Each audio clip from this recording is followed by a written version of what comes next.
Welcome to Becoming an Elite Financial Advisor with Sten Morgan, where we help financial professionals like you recognize and reach your potential faster. Have you ever been to an athletic event without a scoreboard? It's confusing because the whole point of the game is to track the progress of each team. Knowing the score means everything. But when it comes to financial advisors, the industry usually doesn't teach you how to keep score. And what they tell you to measure isn't often an accurate way of knowing if you're winning or not. So in this episode, Sten breaks down what you should be measuring in your business, and he gives you a downloadable scorecard so you can start using it today to measure the progress in your business. Here's Sten Morgan. Welcome to our podcast, Becoming an Elite Advisor. I'm here with my buddy, business partner, Andy Traub. Hey, how are you, man? Good, brother. We're recording this on a Friday, so if we sound more relaxed than usual, it's because we are. And we're also doing video today, so if you wanted to check us out, then we'll put that up on the YouTube. I say the YouTube because I want people to know that I'm not young and hip. I say the YouTube. You're wise and old. Yeah, right. So today's topic is incredibly practical, and because it's really practical, we're going to have a resource that you'll be able to download at stenmorgan.com/24, the number 24. And did you ever watch that show? I never watched it. Never got into it. I'm sure if I started it, I'd lose about 2 weeks of my life. So yeah, so don't do it. But the episode 24, and we're going to talk about your company scorecard. And I want to ask you as we go into this, and they're going to be able to download a scorecard with instructions. They can put in their own numbers and track their own metrics. But when did you hear about this as an idea for a financial advisor? I think it exists maybe in other industries, but scorecard for your own, and also sort of like it's just you. Like in the beginning, generally, it's just you. So aren't you like your own scorecard? You know what I mean? I fought this for years, not because I didn't think it was important. I think the industry taught me from day one, activity is the only thing you need to measure. Back in the insurance days, it was just make a bunch of calls. And if you do enough of that thing, someday something good is going to happen. And so I built my practice that way, head down, just working hard until I started having team members and realizing, okay, how do we know if anybody's doing the right thing? Because activity is not the most important thing. We think like the right activity is the most important thing. And so I heard about scorecards, but I'd never been to a conference where somebody said, hey, here's what it looks like. You should do this. Because again, the industry is telling us to do certain things. Most advisors do it. And what has come from that? Average. Very average. And 80% of people not making it for 5 years. And so it's like activity can't be the answer because I think most people are active and they're not getting the results they want. Yeah. So for us, it was like, okay, how do we even know if what we're doing on a daily basis is driving results? Because at Legacy, it's results equal impact. Like we are here not just to work, but to work the right way. Mm-hmm. So we came up with our scorecard to say if these metrics are moving in the right way, that's an indicator that we're doing the right thing. Yeah. Because you can do things that feel good. I mean, you can have a great culture, have fun at work, but if we are here to make a difference, I want to have some unemotional numbers to reflect on monthly and say, okay, this trend is going in the right direction. And if it's not, we're not going to wait 6 months to have the conversation. We're going to talk about it now. So let's define it, and then we'll talk about, I think, two reasons why scorecards are,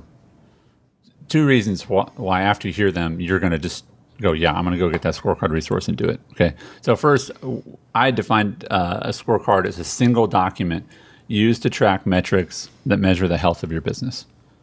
That's great. Fair? You could argue even version 1 through 5 is a single page. Yeah.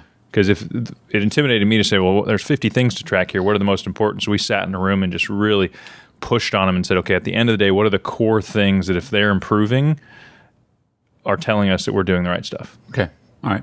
But definitely a single document. And part of that is you're just training yourself not to go look in 6 different places for information. That's right. And if you do, that's fine, but pull them into one place so that you can actually look at it and compare month to month. Yep. So the reasons that you should have a scorecard, and I think this is really, really, really practical, is as Sten mentioned that, I think we all know the difference between activity and purposeful activity. I think I maybe mentioned this before, but there's this video. You ever watch like a funny video, but you like watch it multiple times and it's still funny? So this is one for me. It's this guy that's laying bricks, and his buddy, every time he lays a brick, his buddy reaches behind him and takes the brick away because then the guy laying the brick turns and he puts mortar on another one, And then he puts it, and then his friend reaches it. But he does it like 4 times, 5 times. Before he notices it. I don't even know if you ever noticed it. The video cuts off. Yeah. But the whole point is like, yeah, he's being active, but like he's not getting anywhere. Yep. Because his buddy's sabotaging him, right? And we all know this. We know that there's days where you feel like, I think I worked all day. Like I was at the office and I like answered some phone calls, but like I just don't. Did I get anywhere? That's right. And I just, when I talk to advisors, they're like, yeah, that happens all the time. Yep. All the time. And I think there's multiple levels of it. One, it keeps the advisor accountable. Like, is my activity productive? Am I growing a healthy business? But if you have a team now or you want to have a team someday, what you have to avoid is, and I had these conversations for years, this wasn't a strength of mine, is having conversations with them and going off feeling. Like, it doesn't feel like you're working hard. It doesn't feel like you're having a good attitude. Once you have a scorecard, you have data to say, for some reason, we're not improving in this area. So how do you think we solve that? 2 directions. One is, as you said, I think that the let's just say it's a team member, an advisor who works for you. Okay, they could say, you could say, how are you feeling? You're like, I feel really good. And you could look at the scorecard and go, well, you might feel good, but the scorecard tells a different thing. Or you might feel like that person, like, man, I don't hear you on the phone all the time. And like, you're out of the office a lot, right? But then you look at the scorecard and they're doing well. So your feelings as a supervisor may not be, because maybe they don't do it. Maybe their activity isn't the same way that, activity you have. That's right. But again, don't trust your feelings in this area. Yes. Right. Have you ever had a situation where you felt like it's all falling apart, things are going bad, and then you look at the scorecard and you're like, I guess it's not that bad. I mean, like, were you thinking about a couple bad deals or a bad day or personal stuff? Or is it more like, when you look at your scorecard, are you more like surprised of, like, I hadn't thought about that? I mean, does your scorecard usually surprise you? I think there's some metrics on the scorecard that take a little longer to tell the story. Others are immediate. I've had where it's like, that didn't feel like a good year, and I'm like, I made more income as a firm than I ever have. So that's good news. So I've trained myself, a lot of mindset training and things like the day-to-days don't throw me. Yesterday had a weird day that threw me, had a couple strange meetings, and my wife was like, hey, what's up? And she's not used to seeing me thrown as much, and so it just kind of led to a good conversation. But for me, it's a month at a time scorecard. For me, it takes, maybe it's every 6 months I could start getting this feeling of like, hey, are they doing what they should? Are we going? Yeah. So a scorecard allows me to get ahead of that feeling that I used to get, because that stuff bubbles. And usually when you sense it, it's like, you are resentful of that person's schedule, or you don't think they're taking the practice seriously. And I used to get there enough that I was like, I need data to initiate conversations differently. And to say, hey, let's sit down, and it's part of our practice now. They're not surprised that we look at the numbers. And other advisors get held accountable, just like I hold myself accountable with it. And it just leads to a healthier business, which at the end of the day, making income is not the measure of success that we all should use. It's what the industry tells us, like, hey, if you're winning trips and you're making money and doing fun stuff, then you're a good advisor. Well, maybe, but are you running a good business? And if you want to run a good practice, lead a team well, you have to have a scorecard. Because if it is always about the bottom line, then you pay your people as little as possible, right? Then you pay as cheap a rent as possible. I mean, that's not it. There's more to running a really healthy business than just your profit. That's right. It's part of it, but it's not the only thing. So what do you usually, and again, we've got a big list of these, but what are a couple of big ones that you track or try to keep score of as you go? These tell me the truth. These are the big rocks that are the foundation of how we're really doing. So my advice, if you don't have a scorecard, if it sounds intimidating, is it can't be too little where it doesn't really tell a full story, but also it can't be so much that you're getting lost in the data. And so version 1, if you don't have it, this can be done on a piece of paper to start, is things like assets under management. Like, am I growing? Am I attracting clients? Depending on the makeup of your firm, you may say financial planning revenue, insurance revenue. Then you can get a little more into the weeds of how many prospects are in our financial planning pipeline. Because I want to know that we're not just finishing what we have and then we're going to, the pipeline's dry again. Somebody needs to be managing that. Insurance cases and underwriting. There's things that track, hey, what we did before we should keep doing because it's working, which is revenue, closed business. And then there's, hey, is our future looking good? Then from the business side, you have to track expenses. Because for us, obviously, there's two ways. Should I increase revenue? Can I manage expenses better? Right. Those are two levers we need to watch and we can pull. And so for us, client households, we as a firm are saying we're not adding D clients because those are somebody else's A, B, or C clients, but who do we serve best? So I want to see that our A and B count are going up. That means we're attracting the right clients, we're pursuing the right clients. Other things we can look at are active financial plans. How many of those plans are new versus renewal? So it'll grow and evolve over time, but I would tell it, and we do tell advisors this, start with kind of the foundational pieces that show we are making revenue, we are tracking the core things. Over time, you'll get a little more nuanced and you'll find yourself saying, I'm interested to know how this is going. Yeah. And then you add that to your scorecard. But you're protective of your scorecard also. The goal is not to have 50 things. I think we can get to 10 main ones with one or two sub ones for each if we want to. Yeah.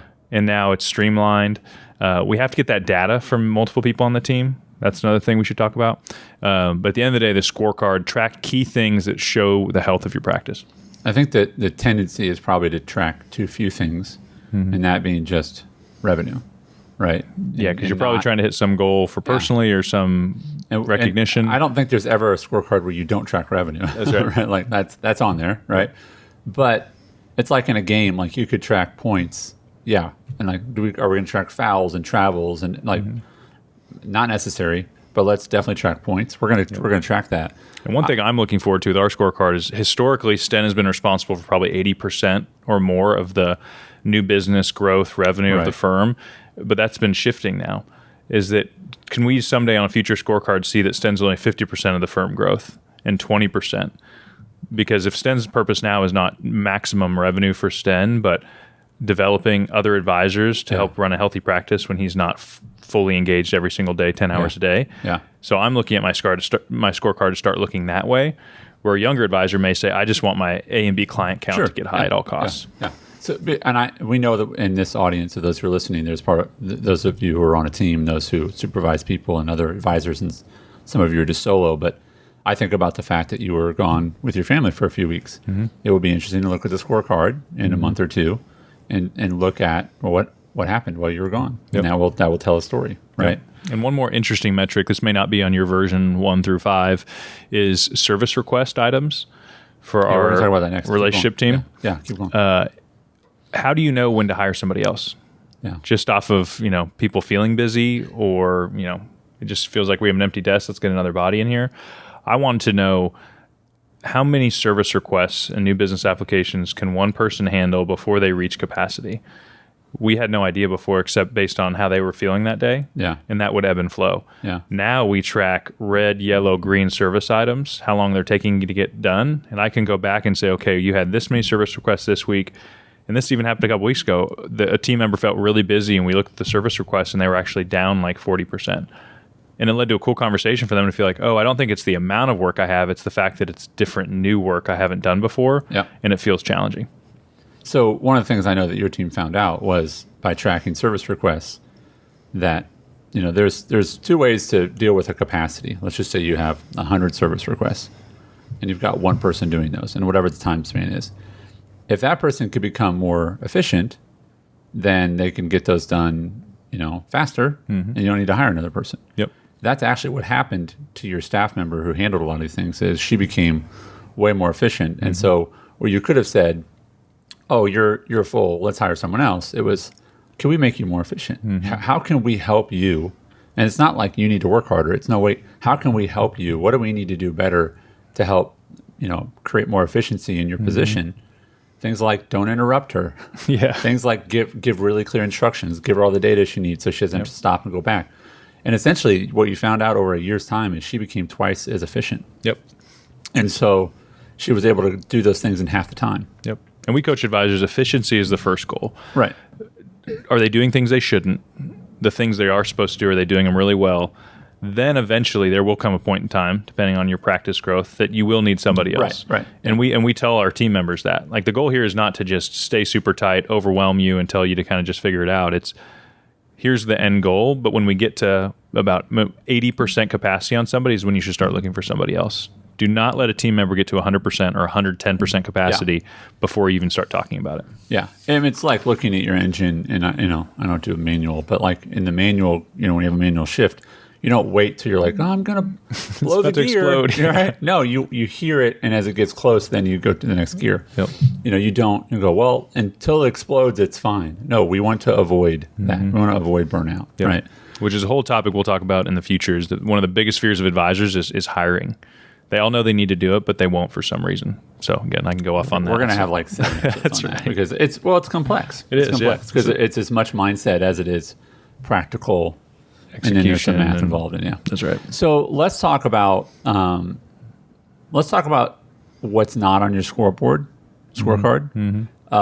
Let's talk about, just from a management perspective, maybe sometimes that your scorecard has showed something, and you realize there was some personal stuff behind that. And how, this is sort of the nuanced stuff of scorecards, because hey, not everything can be on it. So don't just run your practice based on the scorecard. Yep. But are there other times that you've had a scorecard and it's like, hey, it seems like this is an issue, and it uncovered something else? Like, oh, that's why this number is down, right? And it might be a mindset issue, might be a family issue, whatever. So let's go here first. When you look at your scorecard, has there been a time when you've looked at it and it uncovered something behind the number of a mindset or a personal situation? Yeah, I'd say the main benefit of the scorecard for us so far has been it's initiated conversations that needed to be had much sooner. So it's easier to talk about the numbers, and then the numbers tell a story sort of behind the numbers, than it is to go straight to the story behind the numbers. Yeah, straight to the feeling. And this is how, and I don't think I ever did it in like an aggressive way. I've had a couple staff members cry in the past. I don't think I did it on purpose, but the way I approached it was accusatory, like, what's going on here? Like, versus, hey, I'm seeing this. I'm curious. Why do you think this is happening? Love that question. And it's just, if curiosity can be your goal, that you are open to, like, there's something I'm missing here, which there always is. Yeah. When you manage a team or people, curiosity is key. And so, like, a scorecard can't measure culture. Yeah. And so if you're like results at all costs, and again, at Legacy, results equal impact. And if our goal is impact, the things we are doing, we're going to have accountability and a high bar, which can be uncomfortable. Yeah. But do people enjoy coming in here? Do they feel cared about? Like, if you overcompensate with a scorecard, and I've met advisors like this, they're just too focused on, I want to be a successful advisor as quick as possible, and they're almost sowing their own destruction because they're churning team members, and someday they're going to look back and say, man, if I just would have known that sooner. And I know, just based on some recent conversations, I know some advisors that their scorecard would look amazing. Yeah. But I know their staff, and their staff has been loyal to them. They're still with them, but they're not happy. Yeah. They're happy. They like the paycheck, but one of the best ways to measure if you have a good culture is if you have a job opening, and this has happened here, where would you invite someone on a regular basis? You see them to come work here. Yeah. Would you invite someone and have that relationship risked by inviting them to come be part of this culture? Yep. I'm thinking about that because Brooke came from Chris, right? That's right. Yeah. So again, the scorecard is not the only thing. Yep. The thing that you mentioned, which I want to really encourage folks on a really practical level, and this is a really hard challenge, but it's super specific. And I'm glad we're doing video because I can kind of show people this. But this is a challenge to anyone in leadership that feels like they jump too quickly to teach or coach or lead, and they don't listen or go deep enough because it's just hard sometimes. It's like I have something to tell you, just listen to me, and then go get back to work. And you had mentioned it where you would say, let's look at this data together, and then tell me what do you think that shows you, right? So that's one question. Yep. And I heard this challenge once, and it's really, really hard, but it's awesome when you can pull it off, which is try to ask 5 questions in a row. So they answer you. All right, what do you think that tells us?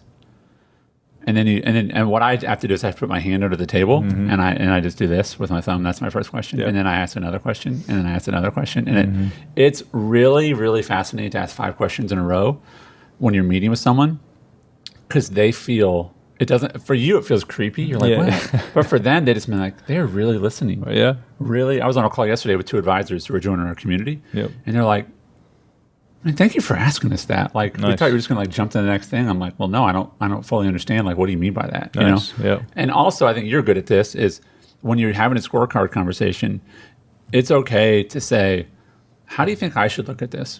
Like, if you were me, how do you, how would this look to you? Yeah. Like, and they're like, well, I guess, because that's a different perspective. You're That's like, right. I have rent to pay, and like I'm in charge. How do you think this looks to me? Yeah. And you and I've had conversations like that. You know what I mean? So I want to encourage everyone, when you have scorecard conversations, do some Sten stuff, do some Andy stuff, where it's like, don't just go in and go, look what the number said, That's Mike. Right. Yep. Get your crap together, Mike. But it's like, hey, tell me what do you think? What story do you think this number tells? Yeah. And then if you're me, how do you think that what do you think I see when I look at that number? Yeah. And not an accusatory, like, you're in trouble. Yeah. And then also use your scorecard to friggin' celebrate. Mm-hmm. Like, guys, look at this. We're trending great. Or it's like, look at what happened with everyone else's. I mean, I know you did this with a market update. It's like, hey, everybody, market update. The market's down 20%. We're down 4%. Mm-hmm. That's good. Yeah, that's right. Like, not just that we're down, but like, let's compare it to something else. Yep. What else do people need to know about a scorecard? And implementing it, keeping up with it, gathering that data? Does it get easier? It definitely gets easier. I think, Gitmo, good enough to move on. Like, you need a scorecard tomorrow.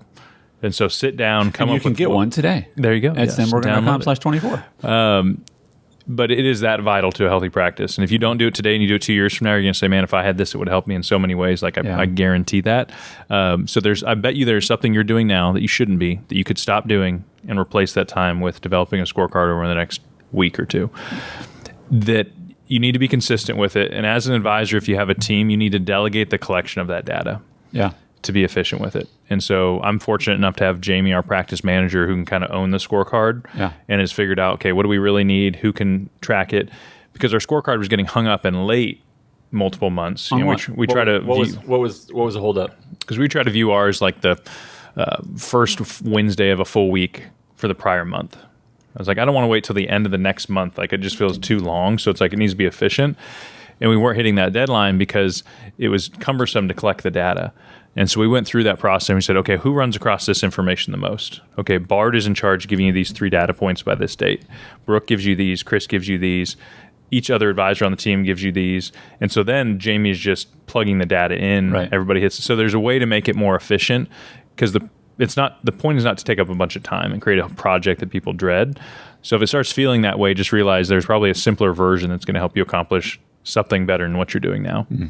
But the question is not, do you need it or do you not? It's, you need it now, because it informs every decision you make. So I'm not in the car with the people who are listening right now, but I know that there's some, they're working out, they're at the car, they're in the car or whatever, and they don't want to download the scorecard because they're afraid of what might tell them. Like, scorecards tell the truth. Yeah. It's like, I don't know if you've been a part of the games like this, but there's some games in youth sports where they turn off the scoreboard because it's that bad. Yeah. Like, they're like, okay, we're pretty clear on who try to have a good time. Yeah, let's just get our reps in. You know what I mean? But that's not going to work. That's not. It's like saying, I know I hear running water somewhere on my walls, so I'm just going to turn my TV up. Yeah. Like, that's not going to fix the water leak. That's right. There will be problems later on. So I just want to encourage you. The scorecard is a starting point, right? It's not a measure of your character or your worth. That's right. As a human being. Yep. And yes, other people's scorecards are going to look different than yours, but please start with version 1. I will say that the scorecard we've created it's a Google sheet. You then download to your own, and you can.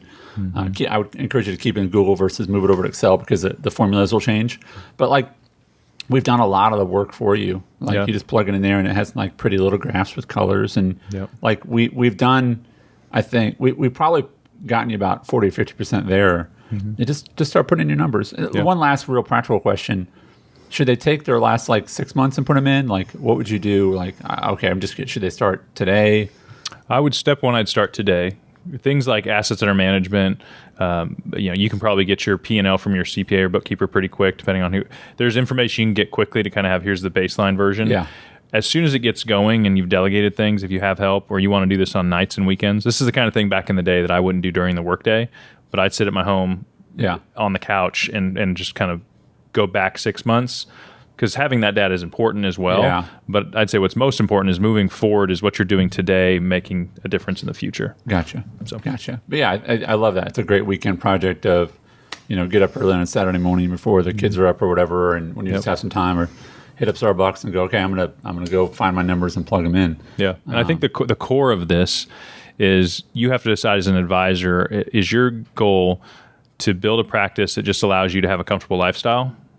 Because if so, good luck. Maybe you're already there and just hang out. Most advisors, and we love making people uncomfortable with questions, I spoke in front of a group of 15, and I said, but if your goal is to make an impact and grow, there's certain decisions you need to make. Yeah.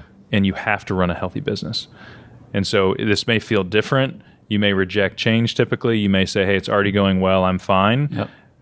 Without a hesitation, I would say, but if you want to be a growth-oriented, impact-minded advisor, you have to track what you're doing. Yeah. Like the numbers matter. Yeah. And again, the name of the show is becoming an elite financial advisor. Mm-hmm. And the way you become elite is by doing different things. And we hear it again and again and again from athletes who they had the gifts, but then they did certain things to become elite in what they do. That's right. And it's the extra things. It's not that you're doing them. It's that it's like, well, I don't know anybody else who does a scorecard. Yep. Probably a good sign that you should be doing one. That's right. If you want to be elite. Yeah. And a lot of stuff we talk about will feel different, but it'll become second nature. And you'll say, I can't believe it. I never had something like this. Right. And that's my experience with the scorecard. Well, now you're ready to keep score so you know the health of your company. Go to stenmorgan.com/scorecard to download the scorecard, and then let us know what you've learned from using it. We're gearing up for season 2 of the show, and we'll be adding some new segments. So if you have any questions for Sten or suggestions on things you'd like for us to talk about, drop us a note at stenmorgan.com/podcast. That's stenmorgan.com/podcast. Thank you again for listening, for being a part of our community. We appreciate you very much.